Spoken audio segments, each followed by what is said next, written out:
here we are with the Healing Mastery Summit, Dr. Steve Young. And welcome, Dr. Steve Young. Always a pleasure to have you. Yes. So thank you for being here. And if you don't know who Dr. Steve Young is, he's the co-founder of Immortal. And you have a moonshot. And for those that don't know what a moonshot is, that's like the biggest dream, the biggest idea, the biggest goal. That's to help 1 billion people love their way to building their greatest legacy by providing the tools and systems to fuel their journey with the utmost health and vitality. Right? So, you're a foodie, right? Your goal is to eat the top 50 restaurants. I love that goal. It's awesome. Yes. In the world, and strive to be a mix between Elon Musk and the Dalai Lama. And you also love to talk deeply about life, health, metacognition, parenting, and living to 150 years. So this will probably go into a lot of those things on this topic. But yeah, the main goal of this topic is like people listening here are probably confused. They're probably a little lost. They don't have clarity and direction as to how to live longer and get healthier. And so the root cause versus the symptom is a great place to start, which we talked about previously. And because when people have an issue, they'll go to the doctor and the doctor will like deal with the symptom, right? Rather than the root cause. And the root cause is really where they should be going towards. So can you just explain, like, in your terms, how you deal with that and how you help people to understand the difference between the two? Sure. Yeah, I think before we get to that, I would like to tell the story because some people, I feel like we conceptually get when we say, hey, root cause versus symptoms. Of course, it makes sense to treat the root cause, but I feel like as health experts, we're in the system so much, we kind of know how it works and how really traditional medicine is not in any way addressing root causes. Right. However, sometimes I forget, like, some of the people we're talking to are not health experts, right? They're just like, everyday people who have their jobs and other professions, that they actually don't fully comprehend what's really happening, right? So usually before I get to symptoms versus root cause, I'll tell the story. And the story is, imagine, your child is crying and just won't stop, and you want to obviously have him or her stop crying. And so you take the child to the doctor, and the doctor, the kid's crying the whole time in the waiting area, in the office, in front of the doctor. The doctor examines the child, maybe does some blood work, and comes back and says, I've got it. And they come back with a prescription, and you go, perfect, this is the solution. And the child's like crying in the car, crying on its way to the pharmacy. The pharmacist gets a piece of paper, he goes, oh, okay, comes back, and they basically come back with a piece of duct tape. Yeah, that's what I was thinking, yeah. Right, and so the duct tape goes over the mouth, it's like, that child's not crying anymore. But you're like, this can't be healthy, right? And so like, all right, the traditional doctor is not working. Let's take them to a holistic doctor, right? And so they take them to the holistic doctor. They take the duct tape off. The kid's still crying, and a holistic doctor was like, those traditional doctors, the glue in the duct tape is horrible for the skin. How dare they? That's just horrible. Those chemicals are awful for you. We've got the better solution. So they get this natural, organic, non-GMO, earth-friendly, sustainably grown sponge, and they put it over the mouth. They go, see, this is much better. It's a healthier way to stop the crying. Right. Right. And so normally what you would, of course, would want to do is talk to the child, right? And ask questions like, hey, what were you doing before you started crying? Did you eat something before you started crying? Right. Did something happen to you before you started crying? Exactly. Right. So you want to dig deep into where were you? Like, what was the environment like before you started crying? Right. So you want to dig deeper into what was the environment like? What chemical things may have happened? Did the kid eat something? Yep. Did the kid fall? Like, was there a mechanical insult to the body or a mechanical thing that happened? I don't know. Did someone shout at the kid? Right. Something mental happened. Yep. And an energetic would be, what was the energetic? And from energetic, we can look at it as I don't know, was a Wi-Fi router affecting their genes, or maybe some energy was sent to them that was not serving? That's energy, right? And so that's really looking at the root causes. And so, yeah, what we found is that once we master the practice of actually looking at a whole different reality of getting to root causes, right, we can actually end the symptoms permanently. And so, so I deal with back pain. I specialize in back pain relief. Yeah. And, you know, you can deal with mechanical issues all day, but a lot of times that's not the root cause of the issue, right? And I don't know if I'm sure you've dealt with this, right? Because you're in the movement and body solutions, physical therapy. So how do you address something like that? Like, say someone has a physical pain and it's rooted in emotions, and you're there sitting there like trying to fix the arm, and right? So where do you go from there? Yeah. And so, we can actually use back pain as we'll call it like a case study, and we'll walk through the different realities of the root cause. And so, and keep in mind that when I went through physical therapy school to get my master's and doctorate, we were under the impression that we were finding the root causes. Right. And so in our world, the root cause would be a tight hamstring, a weak core, some type of musculoskeletal dysfunction. Right. And it's true that is some of the mechanical root causes, but it is not all the root causes. Yeah. Right? And so we'll pick back pain example. So typically from a mechanical perspective, we would see tight hip flexors, tight hamstrings, right? Maybe some tight hip rotators, maybe some core imbalances, maybe the nervous system isn't activating some of the core stabilizers well, right? So those are the mechanical stuff. From a mind perspective, so it could be a very common link from a mental, emotional perspective as it relates to back pain is this gap where you are now in life versus where you feel like you should be from a financial and responsibility perspective. Right. Right. So that gap is the most predominant root cause from a mental perspective for back pain, right? I should be there professionally, or I don't have enough money. It's basically this gap, this discrepancy between the material things I have in life where I expect to be. That's a very common root cause from a psychological perspective. And that's, again, just mental. And then we can look at judgment. Yes. So judgment of, comparing, right? Comparing, whether it be comparing to others, it could be comparing to self, like I should have been here by this age. Yeah. So that it's that gap, I call it. Environmental, right? Obviously the workstation, right? How are you sitting? Where's your computer positioned? Your environmental, do you typically sit leaning to one side versus the other side? Do you sit kind of slouch versus upright? Right. So your environment, looking at sort of, in the professional world, they would call it ergonomics. But I just, even open more, it would be environment. We can also look at, again, like energetics. And so with energetics, and just so you know, every one of these realities blends in with each other, right? And so, for example, mechanical, if you're forward like this on the computer, that also changes your physiology, right? I mean, for men, we know it suppresses testosterone. There's studies showing that decreases focus and concentration, literally affects our brain chemicals the way we're positioned. So, yeah. And so, right, it all overlaps, right? And so from an energetic standpoint, again, some of the thoughts of that mental gap crosses into the energy aspect because there's emotions involved. And so those emotions then dictates the frequency of our vibrations, which dictates the epigenetics and the proteins that we express, right? And so, you can see how all of that is much deeper than simply tight hamstrings. And the one we didn't talk about is chemical, right? So inflammation. If your gut's inflamed, more than likely you're gonna have some type of back issue, right? Because your entire healing system and adaptation system is now disrupted. Cool. So let's talk about frequency, because a lot of people, who might be sick and they want healing, and you talk to them about, energy or frequency, they're like, what is that? Because all they've known and all they've been told is that you feel bad, you go to the doctor, and that's it. So maybe speak about the actual science of this. Like you talked about the frequency and the energy, and how that affects the, gene expressions. How did that affect everything overall? Like, where does that take them, and how can that either help them in one way or maybe take them down a bad path? Got it. Yeah, so it's interesting. We're human beings are capable of so much more than what we're being told by the masses, right? And so just in the last 6 months, I came across some articles on how our DNA literally has the ability to make light particles. Mm-hmm.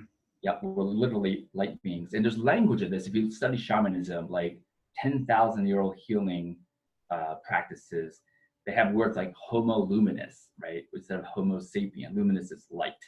And they literally have entire practices and rites and rituals designed to get a human to be homo luminous, to be a light being, right? And so literally all the way back, I trace back to look at scientifically how long have we learned that we can actually generate light particles and data transmit out into the universe, right? Because when you generate a light particle and it shoots out away from you, it doesn't just go an inch or a mile, it keeps going. Forever. We've known this since 1984.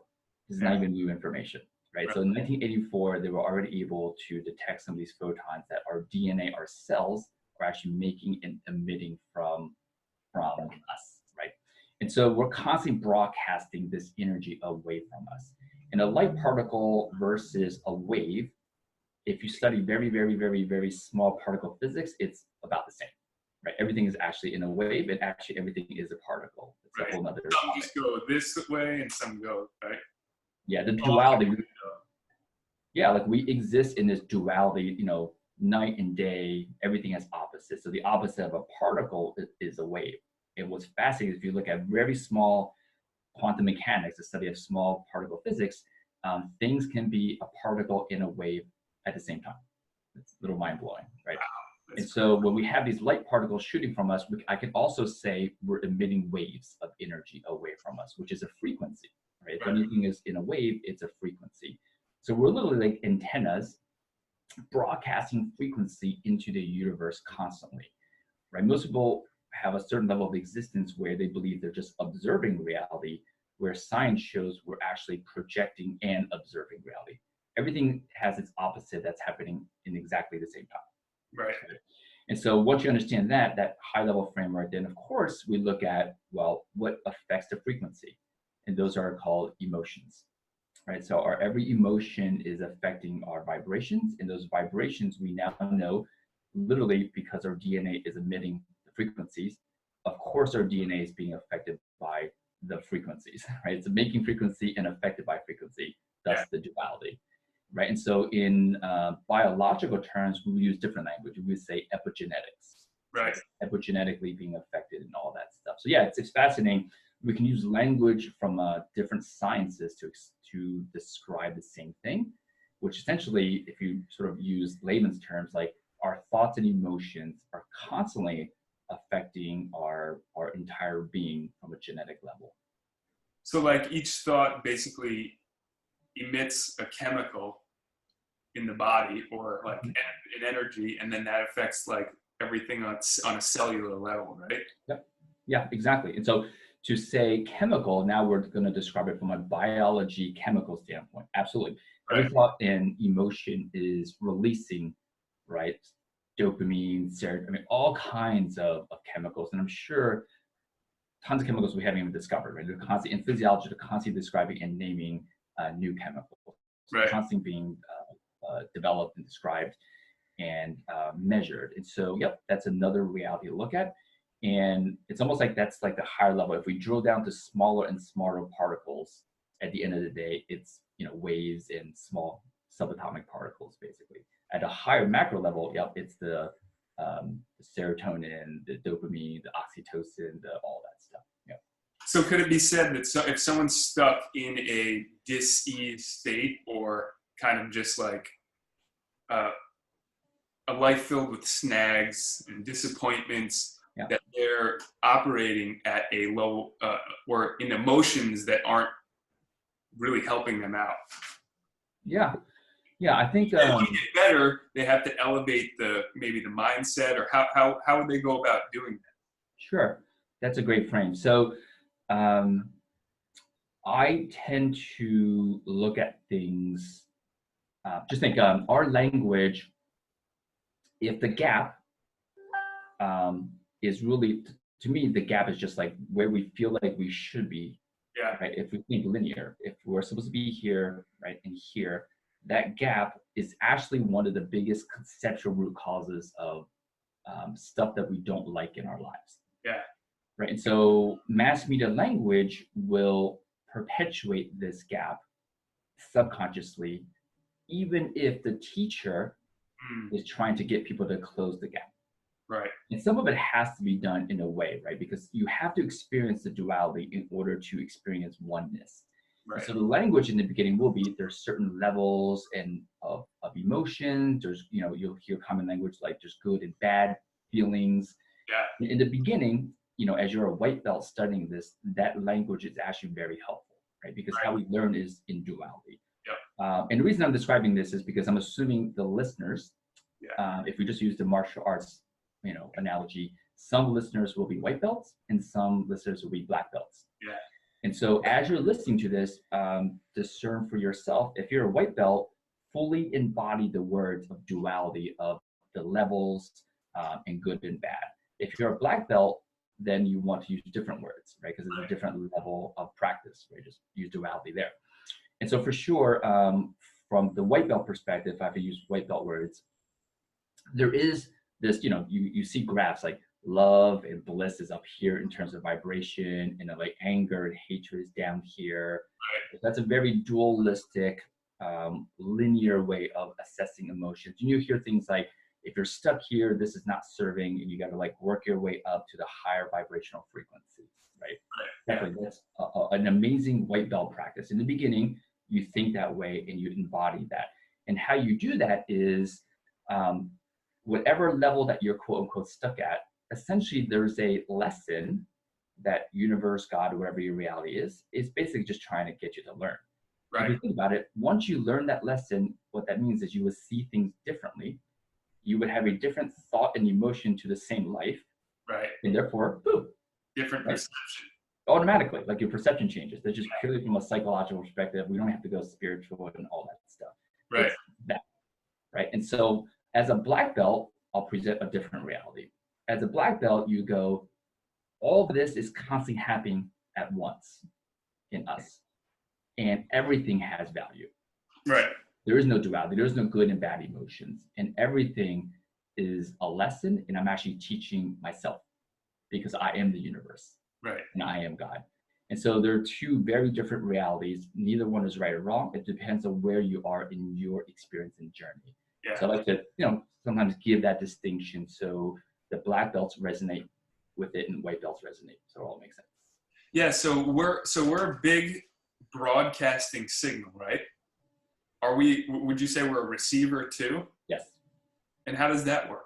Yeah, because in that reality, again, I'll use white belt words, duality, where everything has to have opposites at exactly the same time. Right. Right. So for sending, the opposite of sending would be receiving. Right. So in that level of existence, that has to be constantly happening. Right. In the black belt world, in oneness, there is no sending and receiving, and everything has already happened. Everything is. That makes sense. It's oneness. Right. There's nothing to send and receive. All future, past, and present is now. So there's everything that's ever being sent or received or created or destroyed is now. Yeah. Right. And so it's a little bit different concept. Yeah. But just think about it. In that moment, you actually have this amazing sense of peace. But in that moment, it's hard to learn things. Yeah. Right. It's like, but you're not really learning. You kind of require the duality to learn. And so we, as human beings, we get to choose and dance between those two frames whenever we choose to. And that's interesting because they could say like disease is not being in that nowness, right? Which is like anxiety is, thinking about the future, depression is about the past, etc. Have you ever heard of the Hopi tribe? Mm-hmm. And so what I was reading about them is that they didn't have any words for the future or the past. Yeah. And so they're exactly what you were talking about. And I always think about, imagine the life of the person that is now and can't think about anything else, and what their life would be like, and would they be susceptible to some of the stuff that we're dealing with nowadays. Pretty awesome. So one thing I want to step into is a little bit about injury. Mm-hmm. Because that's something that you focus on, right? You're dealing with people with injuries. So we'll talk about dis-ease, which is, what would you label dis-ease as? Yeah. To me, disease is any state. I mean, this is going to sound a little silly and simple, but any state that's not ease, right? And so it's literally as simple as that. Like anytime you can check in with yourself, am I in a state of ease, Yeah. also known as calm, peace, and all that stuff, Right. or am I in a state of dis-ease? Yeah. And the state that you're in, if you're, and you know, no one lives in either or all the time. But if you're majority of the time in a state of dis-ease, then your body will tell you, hey, Bob, you're in a state of disease. And how it communicates is symptoms. Gotcha. Now, in terms of injury, so if someone is susceptible to injury, or they have a lot of injuries, or they're scared of injuries, and for example, I run a personal training facility, and injury is a part of life, and we tell people like exercising is a way to get healthy, and so there's always like a percentage and a chance that something's going to happen. Yeah. So how do they reduce the risk of injury when it comes to those type of things? Great question. Oh, I feel like we could spend 5 hours on this. Less than 5. So I'll start with the mechanical because that'll be the easiest. Yeah.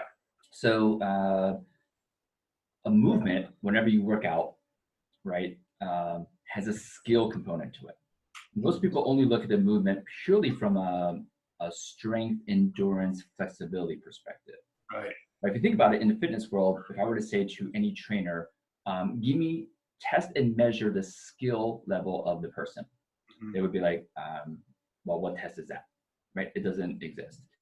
And so any movements like juggling a ball, right? You're either juggling one ball or it could be 12, 13 balls. And so a lot of times from a mechanical perspective, the person may be doing a movement that's like juggling 5 balls, but they're only skilled at juggling 3 balls. And so they're dropping a few balls every time they do this. And what that shows up as, the joints are not being controlled properly. They're just sliding a millimeter or 2. Yeah. But as that perpetuates, that's going to cause some inflammation and some, stuff builds up, right? Most people don't get hurt in the gym by going, oh, it's more like, oh, my knee's starting to get a little sore, or my shoulder's starting to get a little sore. Yeah. It's not like a trauma injury. Right. Those are very rare usually. Those are very rare.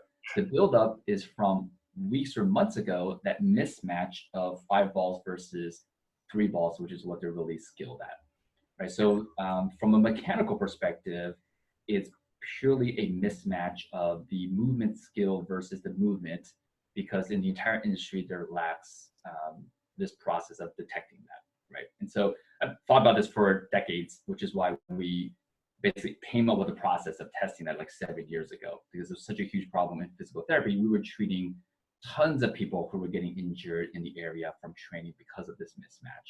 Right. And so that's mechanical. I'm not sure if you want to go deep into the mind and the other aspects of it as well, but that's definitely we're talking about it. So because I think that's an important aspect of it. I think it's one of the most important things is like how connected, and that's what we teach when we train people, is like connecting the mind with the body. And it's a new thing for a lot of people. It's like they don't understand that they have the ability to really think about the area that they want to focus on and then connect with that spot. Yes. Yeah. I love that you guys do that, because a lot of trainers frame an exercise simply as a way to get away from where you are now to get to that other. I believe that could be a side effect. And the main intention is, how do you deepen your communication with your body? Yes. Right? Because every time you move a resistance, obviously that requires concentration and focus on your body, ideally. Right. And so you would move that body and tune into every pressure, subtle sensation, tension, all that stuff. If you make that the primary focus, and have the side effect be the weight loss, to get in shape, to look better, feel better, and all that stuff, that intention alone does bypass a lot of injuries, right? And because if you think about what's happening is your relationship building versus focusing on the gap. Right. That's what I was going to say, is basically what you're talking about is not being in the now. Is you're all of a sudden thinking about different things, and then all of a sudden, oh, I hurt my hip.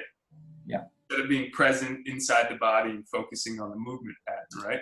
Yes, like in that moment, absolutely. But even broader, if the entire intention is we're gonna lose X number of pounds, and that's running in the subconscious mind. We're not actually thinking about it in the moment, but that in itself is a gap subconsciously, and that's running all the time, right? Our subconscious is constantly processing. So no matter how present they are in the moment, if the focus is let's get you X weight pounds off or on, whatever they want to change in their body, if that is actually a focus, then that's still the gap that's being subconsciously practiced, right? And so while that can be defined, you can have a clear talk communication with the person where nope, the number one intention is you're going to be ultra in tune and more in tune into your body and yourself. So this connects to the other thing that I was going to talk to you about, because we're talking about basically disease prevention, talking about injury prevention, and then I want to talk to you now about living to 150 years old, which is your goal, right? Yeah. So we're talking about living a life to 150 years old that is you're mechanically working well, feeling well, and you're in ease ideally most of the time. So how do people, like, I think most of the people what we're dealing with is they're living in a lot of fear, and fear that maybe they might get cancer. They might get some heart disease. They're going to have a heart attack. They're going to have this issue, whatever it might be, some neurological issue, especially now. So what do people need to do in order to increase the span of their life or to live a better life while they're here on this earth? Yep. Great question. And so we can circle back to symptoms versus root cause, right? And so the symptoms would be like, I'm stiff, I'm achy, I have brain fog, I'm tired. Those are symptoms, right? And so the root causes, which is really what you're asking, what's the thing to focus on that unlocks all of that?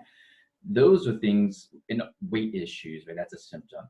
The root cause is what's my relationship with myself? What's my relationship with food?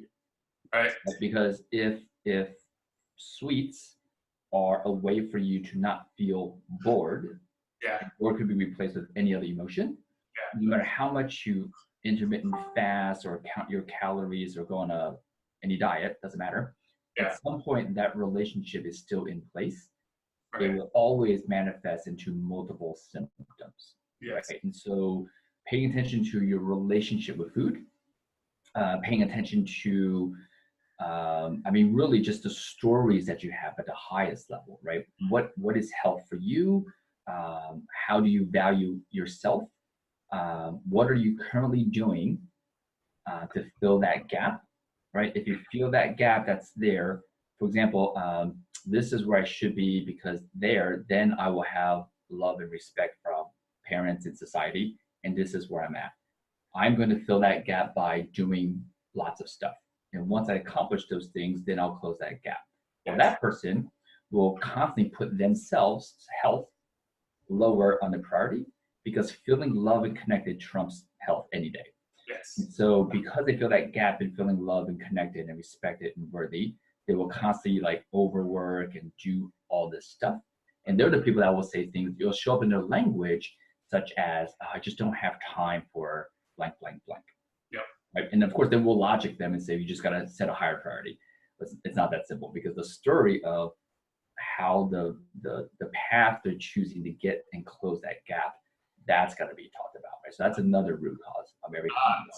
So basically what you're talking to me about is belief systems that they're living out through stories.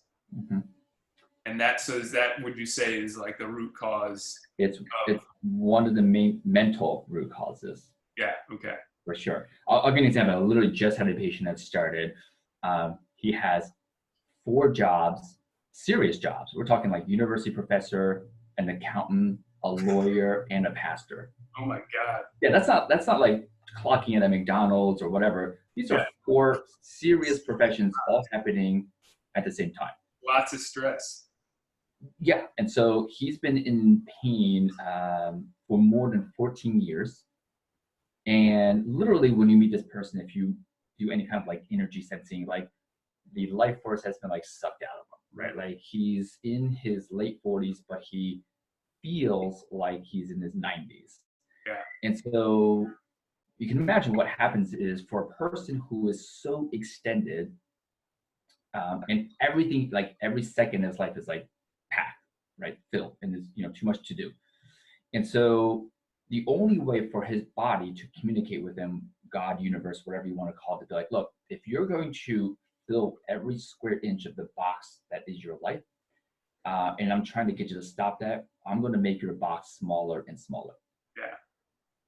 In other words, I'm going to put you in more and more dis-ease to make your capacity smaller and smaller until you learn that lesson. Yes. I've been there. Right? And so until you learn that lesson, that story changes. No matter how much other stuff is being done, they're only addressing, from a mental perspective, only addressing a symptom. Yeah. Yeah. So with the person in that scenario, what are the tactics or strategies that someone would do in that scenario? It's just like, okay, how do I get the person to see what they're doing? How do we change the story? How do we change the beliefs? Do you just talk to them, or what goes on in that scenario? Like, yeah, great question. Is listening to you and they're like, oh man, I have that issue. Yeah. And so while ideally everything would be individualized, if I had to give general statements, I'm a huge fan of what's a micro practice that you can do in a different reality that makes the side effect of that practice actually addressing the root cause. That makes sense? Yeah. Right? And so what I did was, for example, I mean, we found all kinds of stuff in imbalance in his body. And he wanted, of course, because he's trying to maximize everything, he's like, give me the plan, give me all the stuff, the entire program to do. Yeah. And what I did was I told him, you're only going to do one movement, right? And so because his brain was asking to fill the box of the program, he wanted to maximize everything. He's like, I want to do it all. Yep. I was like, no, you're just going to do a tiny bit of the box. Yep. If you think about it, what I'm doing is I'm getting his subconscious to practice stop filling the box, right? By saying, you're just going to do a hip flexor stretch. Yeah. Right? That's it. We found all this other stuff, but all you're going to do is your hip flexor stretch, and that's it. Right? And so there's a way to put in a micro practice of the concept of filling in the box. Now, micro practice is addressing the mechanical cause, but technically I'm multitasking. I'm also addressing some of the mental stories. Right? Yeah. So, and of course, I planted some seeds on top of that too. Yeah, and that also addresses, like, I think most of the people listening to this probably just feel overburdened, overstressed in general, because we're like taking on all this information, like technology's increasing. Like, I feel that it's just like there's a new this, that, and the other thing. It's like new apps and everything's like moving at the speed of light, and taking that and just saying, nope, just do this one thing, rather than filling their bucket up even more so that they feel more stressed out. And so that's probably a perfect advice for someone listening to this, is like, pick one thing maybe. Okay. Yeah. And so, and that was specific for this person, the hip flexor stretch. Yeah. Awesome. So now talking about living to 150 years, let's get on that topic, because I think everybody's probably like, yeah, sure. How's that going to happen? But there are pretty awesome new technologies that are allowing us to do this, like the exosomes and stem cells and all this other stuff. But say they weren't getting injected with stem cells or whatever, what do people need to do besides what we've talked about, maybe to just increase the length of their life and enjoy it? Yeah. So, I mean, a joke answer is like, move to South Korea, right? Because they have the highest lifespan right now, 92. Yeah. So, I mean, just take a flight, move. Because, in America right now, it's like 78. And so, and if you think about it, that's a big gap. That's 78 to 92 is a pretty big difference for lifespan average, right? I'm not talking, that's huge. Yeah. And so, of course, without the high-tech stuff, you can definitely add time to your lifespan and improve your health span, which essentially is how young you feel and operate at a biological age. Yeah. Some very common things that apply to all humans right now, especially if you live in America, is minimize industrial chemicals into your system. Yes. Right? And so that's, eating organic. I posted this online before. It's like the only diet that applies to every human without any testing is a non-industrial chemical diet. I have yet to meet a person that can benefit from eating, Roundup, right? And so a non-industrial chemical eating plan, and that would be obviously eating organic, but more importantly, it's greatly minimizing anything that's ever been through a machine. Process. It's simple. If it's been through a machine, more than likely it's been contaminated. Yes. Right. And so that applies to all humans. That will help. Mindfulness practice, right? So we're mentally and energetically in a state of ease, in balance with dis-ease, right? Sure, there's going to be times where things put you out of ease. That's normal. Yeah. But again, you don't want to sustain dis-ease. You want at least this, right? Because the universe is not linear. It's cyclical. Yep. So some kind of mindfulness practice, that could be, I love a simple one for people who've never meditated, never tried any mindfulness practice. Let's just say the white belts. You just wiggle your finger like 100 times. You just count like 1, 2, 3, because you're focusing on the self. You're taking your mind off of the other stuff. You're bringing into the now. Super simple. Yeah, I like that one. Yeah, super simple. You can do it anytime. And so a little bit above that, and the most common thing is focus on breath and breathing. Right? And to some people, even that can be a little too challenging, right? So to me, that's like blue belt practice. Yeah. And obviously black belt would be meditation. Right. So sometimes though, when you just recommend meditation, people are like, well, I can't meditate. I can't quiet my mind. Can't. It's because it's in a way, a black belt practice. You can kind of work your way up to that. Right? Yeah. So that's from a mental perspective. It's a skill, right? What was that? It's a skill. Just like we were talking about before, it's like a skill you learn through time. Yeah, it's a practice. Yeah. Some other things, making sure you're getting great sleep, right? That's huge predictor of health. Yeah. And I will say that right now, sleep is being mass media brainwashed. We're programmed into thinking we need the perfect lighting, the perfect temperature, the perfect pillow, the perfect bed, the perfect everything. And only when those things are in place, then you'll get your ideal sleep. Yeah. I remind people slept well for tens of thousands, millions of years without any of that, right? You slept better, probably. Way better. Yeah. And so don't let the mass media subconsciously brainwash you into thinking you got to have the perfect condition of sleep. And I've recently posted this, they looked at what was a huge component to sleeping better? Forgiveness. Yep. Practicing forgiveness has been shown to be massively impactful to fall asleep faster and to improve your sleep quality. So you're talking about letting go of that negative energy, yes, those beams of light, to release it, right? If you think about it, forgiveness is a subtraction. Yeah. It's not holding on to whatever that thing is. Yeah. Like in duality world, the solution sometimes 50% of the time, if you average everything out, it's got to be a subtraction. It can't always be an add. We default to add. Let's add a light. Let's add a better pillow, the better whatever, because marketing can't sell you the message. It's a subtraction, right? Yes. We can't sell you stuff when it's a subtract. So all media basically telling us add. So we default to add. But forgiveness is a subtraction. 50% of the time, your problems will be solved by a subtraction. So this has actually been studied when people forgive after the studies. Yeah. Their load has been lightened, and literally that's what we talk about. The light, they all of a sudden go into deeper, better sleep. Yep. Yeah, this has been said. Yeah. Pretty amazing. Yeah. Cool. So what else from there? So we talked about. So sleep obviously is if you're not sleeping well, you're not going to get healthy. Yeah. Right. Is there anything that are major factors in dealing with longevity? Yeah. So some other choices that you may want to choose would be, as you're getting biologically older, your body will benefit more from healing stuff than when you were younger. Obviously that makes sense. Yeah. And so people can benefit from realizing that exercise is healthy for you. However, it is not a healer. It is not accelerating healing. Because when you work out, it's taxing and stressing your body, And then when you give it rest, your body adapts, it becomes more resilient to that stressor, right?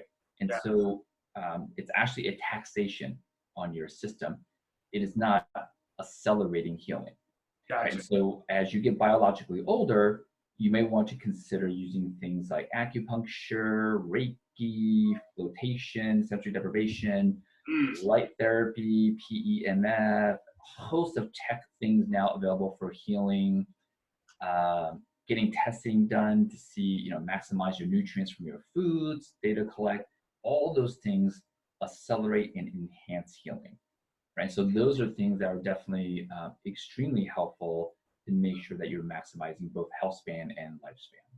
Now, this brings me to the next topic, which is in alignment with everything we've been talking about, which is what you just told people to do deals with, a lot of it deals with electricity. And basically that we are light and electrical beings. Mm-hmm. So you're essentially charging the battery, yep, right, by doing some of these techniques. Now, is there any one of those techniques in particular that maybe are the lowest hanging fruit that people can do right now, like just like right after this, that would help them? Because like PEMF, pulsed electromagnetic therapy, it's like you got to have this machine there and then sit in front of it or put it on you or whatever. Yeah.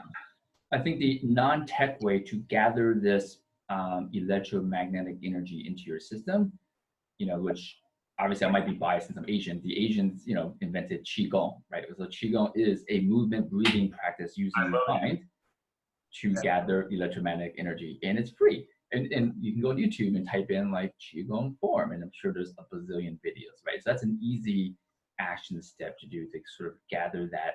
They call it Qi, life force. It's been called prana. We might use things like vitality. There's many labels for it, but from a scientific label, it's like this basically electromagnetic energy. Yeah, and it works because I've done that in my healing journey. And you just start to feel the energy. And in acupuncture, right, is like electrical lines in the body, essentially. They call them meridians. So, great. So the other topic I wanted to talk about was autophagy, right? Is that something that you're familiar with talking about and going over with people? Because one of the topics that I think help with longevity, or not I think, is like proven, statistically proven, is fasting. Is that something that you talk about and I do. promote? Yeah. So when you talk about autophagy, which people don't know, it's basically as we're living, there's actually dead cells floating around, and we need to clean up those dead cells, because if you have a live cell next to a dead cell, basically if you have garbage all over your lawn and in your house, you're not going to thrive. You got to clean up the garbage. Yeah. So I just use very non-scientific ways to describe these things. And for sure, you want to make sure you're constantly cleaning up, and your body's constantly cleaning up this garbage. However, I will say this: I've talked to and treated over like 8,000 humans in the last 20 years. Yeah.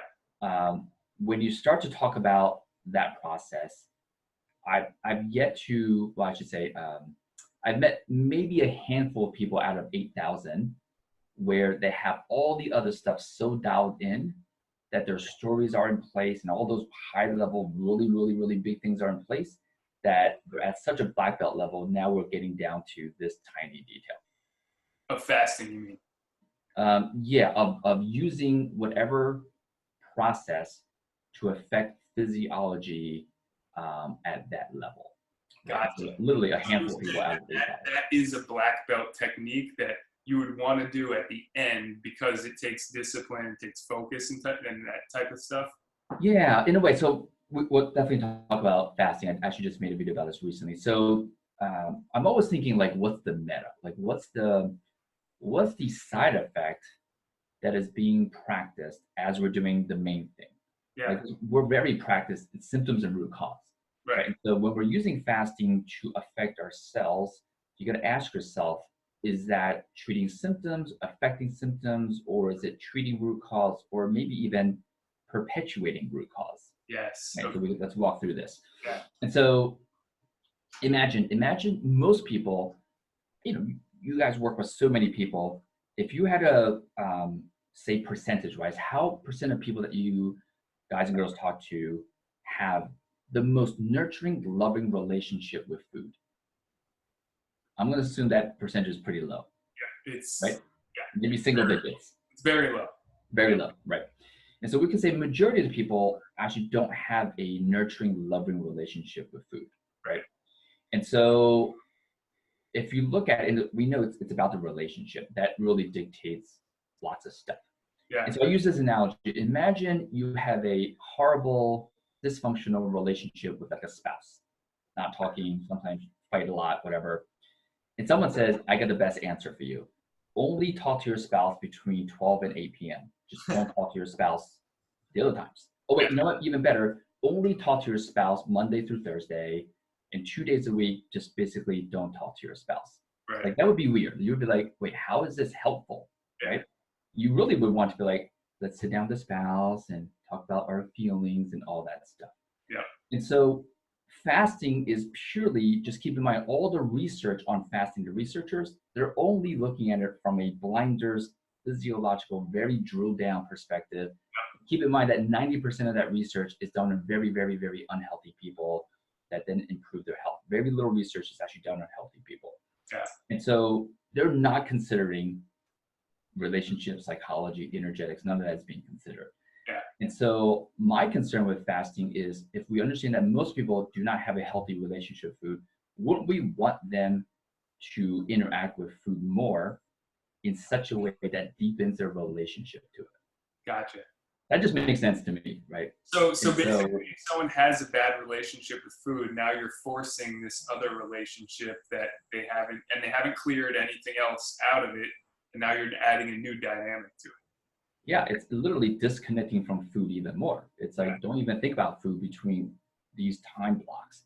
That just from a psychological, emotional perspective, if you disregard all the physiology, of course it makes no sense, right? You would actually want to interact with food even more. And if you talk about some people who fast, like, oh, it's great. Between the times that I eat, I can actually eat forever, and I'm still losing weight and being healthy and all that stuff. It's a very strong, it's a large pendulum swing. They're actually getting even better at swinging that pendulum in more and more, this would be like balance. They're actually practicing this with fasting. Yeah. Right. Yeah. And that will show up elsewhere in their lives. Right. And so from that perspective, I typically don't recommend fasting. Right. Because I've met literally a handful of people in the 8,000 people that they have all that so dialed in, they understand that now, okay, let's get drilled down and let's cause some very specific physiological benefits of fasting. So. Yeah, so it's basically just like training, essentially. It's like you got to get better at this skill, and then you can move into something more challenging. Mm-hmm. Right? And I look at it like basically the way you're talking about it is like, if you're learning to squat and move better, well, all of a sudden you have to do it one like rep at a time, and just automatically just like take food away, and that's it. Okay, so that makes total sense. Yeah, and if you think about it, and people will go, oh, but people have fasted for thousands of years. Yeah, they didn't fast for autophagy, and they didn't fast for physiological reasons, it was for spiritual reasons. Yeah. Right, so it was a deeper, the fasting was about the self and relationship to the self and the spiritual connection, all that stuff. It wasn't to manipulate their physiology for a benefit. Right. So even the language of hacking and all that stuff, it's I don't know. I feel like the language dictates our reality a lot. Yeah. And the language pattern that's currently being used is very anti-self-love. Even though it's trick, it's a disguise. It's like, no, I'm actually trying to improve myself, but the language shows up as I'm trying to just manipulate my physiology and all that stuff. So so say someone's fasting for spirituality. Where does spirituality play in the mix of health and longevity? You know, you got the mind, body, spirit you see all the time. Like, where does that play into it? Yep. So essentially, a person that is well practiced in spiritual development will essentially, the other way to say this, they're very well practiced at being in a state of ease. Ah, It's that simple, right? If you like talk to people, right? Because they're like, okay, I get it. Okay, I accept. Yep, I accept understand. it. They're not like freaking out. They don't use words like I need to, I have to, I handle. Yeah, Those words don't come out of people with spiritual practice. yeah. That makes total sense. Like I'm gonna say something that my wife might not like, but she'll freak out when a bug comes into the house, and I'm like, is that really to get something to get upset about? Or bugs are a part of life, right? Maybe accept it. And so that's like a scenario where I see, people get distressed over things that maybe they can just accept. It's a part of life. And the more they accept it and surrender to it, and it's like that old saying, like, grant me the serenity to change the things I can, and the courage to change the things I can't. Yeah. Is it kind of like what you're talking about? Yeah, absolutely. I think the spiritual practice is just another label for, in a way, accepting what is. Yeah. And the duality of that is, oh, by the way, not only do I accept what is, the opposite of that is, oh, I'm also godlike and I can create my own reality. That's the opposite. Right? Everything has duality. It's like, it is what it is. Oh, but by the way, I can completely change reality anytime I want. Yep. Yeah. And so that, if that is integrated into unconscious mastery, I don't see that person getting hurt, having illness, and all that stuff. So that's essentially, in a way, alchemy, right? Yeah. So like they're creating the reality that they want. It's like, I'm not going to get injured. And they have that belief pattern in it without ego, maybe removing the ego. Yeah, I think, again, so that's like the black belt way. Yeah. And in that oneness state of embodying that, though, most humans will find it easier to learn the lessons by stepping out of that and experiencing the ego and the duality and the chaos. So like learn some stuff. Yeah. And the recommendation would be, but you can anytime choose to go back into this state of peace and oneness, and you integrate some of that. And you go, okay, that felt awesome. Integrate. Let me go and learn some more chaos and duality and ego stuff. Yeah. And then go back to oneness and go, okay, that feels awesome. As long as that's happening, that's pretty awesome life. So is there a practice that someone can use now to like kind of like, is there any example or something that you can give of somebody being able to do that? Like someone's stressed out all day and they don't really know how to find ease. Where do they start besides like, I guess that's an example. Is that? It is. So that's, the wiggling finger is the very, very, very, very beginnings of the micro practice of this. Yeah. And so, yeah, I mean, if I were to put my scientist hat on, the ideal system would be, this totally could be created, maybe I'll work on this. Imagine that someone takes a quiz, and the quiz discerns where are you in that practice, white belt or black belt.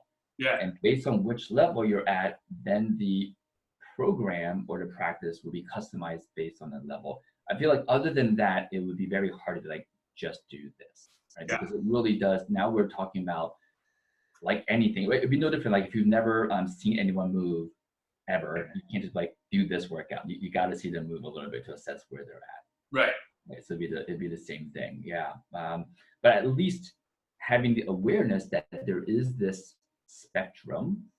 And so you can now self-reflect, where are you in your practice? And I can tell, how you can self-assess this is just first be aware of your state, because most people who are currently holding onto stories that's then perpetuating a constant state of stress will process that by suppressing anxiety and stress. Yeah. Right. So they become very well practiced at not feeling. Yeah. And so my first step, this is like the no chemical diet applies to everyone.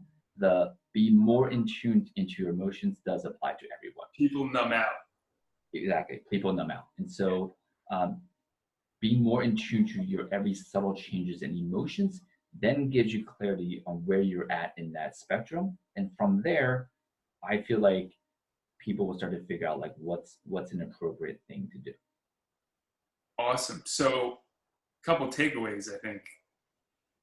Qigong, right? That's a simple practice that people can do to just like automatically revitalize and build up energy.